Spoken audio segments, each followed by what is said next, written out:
On April 18, 1955, the father of relativity, Albert Einstein, died of a burst aorta and was taken to a mortuary in Princeton, New Jersey. Einstein's wish was to be cremated, but the pathologist on duty thought it a shame to destroy such a celebrated brain. So without permission, he picked up a saw and cut Einstein's cranium open, extracting his brain. Oh, and he also grabbed his eyeballs. Dr. Harvey then plopped everything into a couple of jars and promptly alerted the New York Times. Not surprisingly, the family was furious, but Harvey eventually convinced them his actions were all in the name of science. The jar of eyes was given to Einstein's eye doctor, Henry Abrams, who placed them in a safe deposit box, which is rumored to be somewhere in New York City. The brain, however, went on a far wider journey. After cutting the brain into 240 blocks, he was able to make 1,000 slides out of different portions of Albert Einstein's brain, box them up, and sent them to researchers around the world. Although Harvey stole the brain in the name of science, promising to publish important research, in the 4 decades that followed, he never did. But the slides that Harvey sent to qualified brain researchers around the world, they did reveal some interesting things about Einstein's brain. Even though Einstein's IQ was way higher than most, the size of his brain was actually smaller than the average male.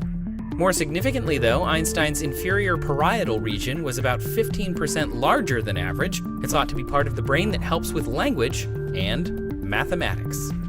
Another anatomical difference is that he was lacking a crevice in the brain called the Sylvian fissure. Also, his brain did not show any significant signs of aging. It was lacking a substance called lipofuscin, which is an autofluorescent brown-yellow pigment that's not very well understood. What we do know is that it accumulates in the human body with age, and yet at 76 years old, Einstein's brain was almost completely void of it. But none of these facts could be considered a huge breakthrough in understanding Einstein's genius. So eventually the hubbub died down, and for the most part, the famous brain was forgotten. Dr. Harvey removed the slides, but then the remainder of the brain was kept in a jar in a cider box under a beer cooler for a long time, and then it was kept in a closet for many years. Decades later, Dr. Harvey donated it back to Princeton Hospital in New Jersey. As for the 1,000 slides, what happened to them? There were 5 boxes of slides created of Einstein's brain. We know that one set of slides is at the National Museum of Health and Medicine. At the Motor Museum, we have 46. The rest of the slides are MIA.